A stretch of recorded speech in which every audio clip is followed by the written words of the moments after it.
Here it is, Draw My Life. I had a tough time making this because, well, I have to tell my entire life story under 20 minutes. I can barely remember what I did yesterday.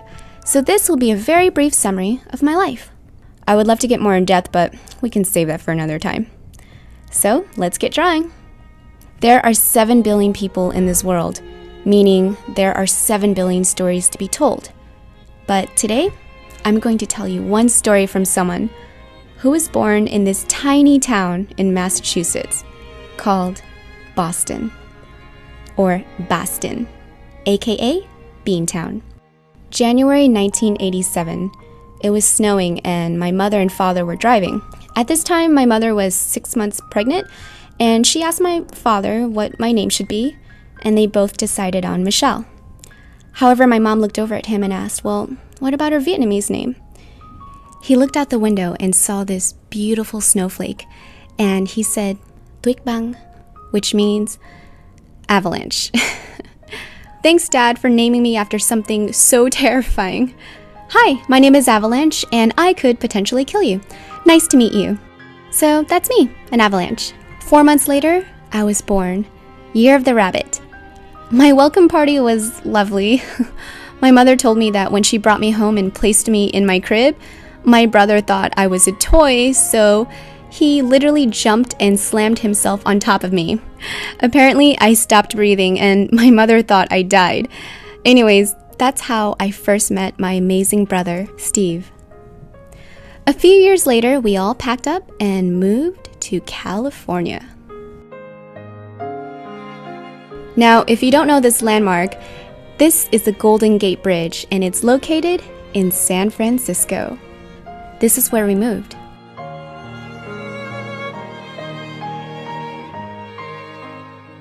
Alright, so I'm going to draw my family portrait. This is my mom. Her name is Hieng, which means gentle one in Vietnamese. Myself, Michelle, or Avalanche. My brother, Steve. And of course, my wonderful father. We were a very loving family. While living in San Francisco, we moved several different times. At least over 6 times in 1 year. I remember packing and moving, and at first I thought it was fun, but later I found out it was because my father had a gambling addiction. He was a very loving father, but his weakness was playing poker. It was so bad that he would gamble all our rent money and we would get evicted. That's why we kept moving. It broke my mother's heart. I'll never forget seeing my mother cry. I realized at a very early age that I couldn't wait to grow up so I could help her. Because we moved so often, I ended up going to several different schools in 1 year. So it was hard for me to make friends because not only was I shy, but I was always the new girl. Luckily, I had an imagination, and I drew a lot. Disney princesses were one of my favorite things to draw. I wanted to be just like them. Oakland, California. This is where I made my first friend.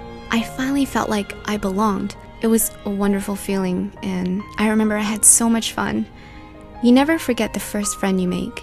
I will never forget her. Sadly, it didn't last long. My father told us that we had to move again, and I never saw her again.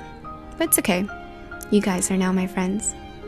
So, we were on the road again. We packed all our things in a van and drove out to Florida. He said we would be moving next to Disney World and we could see Mickey. Later we found out that, well, that's Orlando, that's where Disney World is at, and we are right there, Tampa. Womp womp. Not really close to Orlando, but my first day at school was pretty hard. I never felt so different in my life. There wasn't a lot of Asian people at my school, and my classmates, they made fun of me, calling me names. Man, kids can be so cruel. But it's okay. I found something else that made me smile. It was drawing. I draw superheroes all day in class. I even created a superhero version of myself. I seriously thought that when I grew up, I would have superpowers.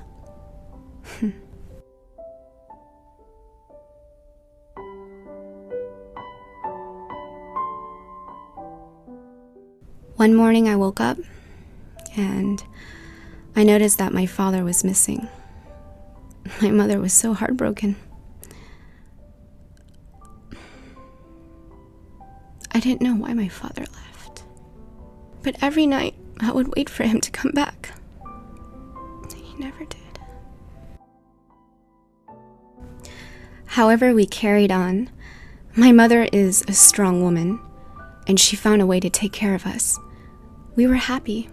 We didn't have much, but we had each other. My mother was a bombshell. It didn't take her long to finally remarry. And we were so excited because now we had a stepdad. We were so happy to finally have a father again. A year later, my little sister was born. Steve and I were overjoyed to have a little sister. And I was excited to be a big sister. And her name is Christine. I loved her so much. I was never happy when I was home. Turns out, my stepdad wasn't the father I dreamt of. This is something I'd rather not talk about. But my mother was the best. She loved me so much, and one Christmas I'll never forget, I got the very thing I've always wanted, a Sailor Moon doll. It was everything to me.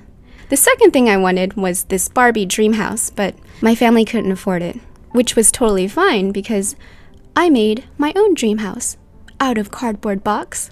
I cut out a door, a window, and every day after school, I couldn't wait to come home to play with my dolls. It's funny how the best things in life are the most simple. In middle school, I played the trumpet. Oh man, my mom, she nagged at me all the time. She wished that I could play the flute or a violin, something that was less loud than a trumpet. High school, I grew out of playing dolls. Instead, I played games. When my parents were arguing, I would either save the world or become the world's greatest warrior. I even picked up on manga art and wrote and drew a lot of my own stories. It was my only escape from reality. See, we didn't have the internet, so you guys today lucked out. Gosh, teenage years, always so awkward.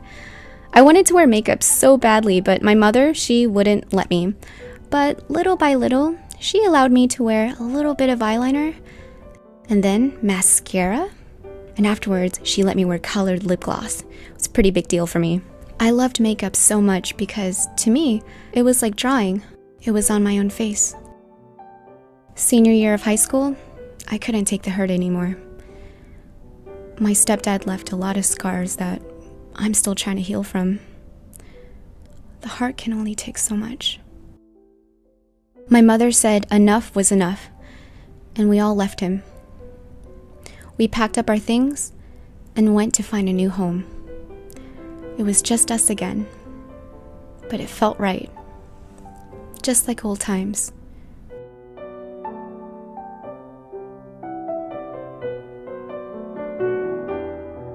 We didn't know what was going to happen, but we knew that we were going to walk together. It wasn't easy. We had to move a few times, and at one point, we could only afford to rent a bedroom from a family. We all shared a bed, and my brother would sleep on the floor. My brother and I had to work to help out my mother. It was tough, but we made it through together as a family. We were unbreakable. A miracle happened. I was able to attend college. That meant I had to move an hour away from them, and I was devastated. I cried so much because it was my first time away from home. And it also meant that I couldn't have my mom's pho as much. Man, you cried too because it is so good. My college gave out laptops to all the students. I always dreamt of having my own laptop, but I never thought I'd have one. Well, guess what? This was the laptop where I filmed my very first makeup tutorial. I just wanted to show every girl out there how beautiful she was, and how makeup can be their own superhero costume. Batman, Superman, Spider-Man, without their costumes, they're still powerful, but it's their costume that tells the world that they're superheroes. Anyways, I'd love to go more into details about how everything happened, but this video would be 2 hours long, so I'm just gonna fast forward to today. I now live in 2 cities, one being New York, also known as the Big Apple, and Los Angeles. I got my family a home where they're safe and happy. My mother is as beautiful as ever and hasn't aged a day. My little sister grew up so fast. She's now a beautiful young lady. As for my brother, being the awesome guy that he is, found someone really special. He married a beautiful woman. You might know her as Promise. So everyone is happy and healthy. As for me, well, well, let's just say I met someone very special in Paris. This is another story that deserves to be told, but I'll save that for another time. But that's pretty much a brief summary of my story. Even when times were tough, my childlike spirit never died. I found that very thing that takes me to a happy place. It was art, and to others, it could be music, writing, video games. Whatever it is, finding that special thing will help move you forward. Kind of like a lotus flower, finding sunlight in muddy water. When all odds are against it, it will still rise up to bloom. We all have a story to tell, and we are all part of something beautiful. To the world, you may be one person, but to one person, you may be the world. Every great dream begins with a dreamer, and every dreamer has a story. So don't settle for a happy ending, because to be continued is way more fun. And I'm wishing you the best on your story. Good luck on the next chapter in your life.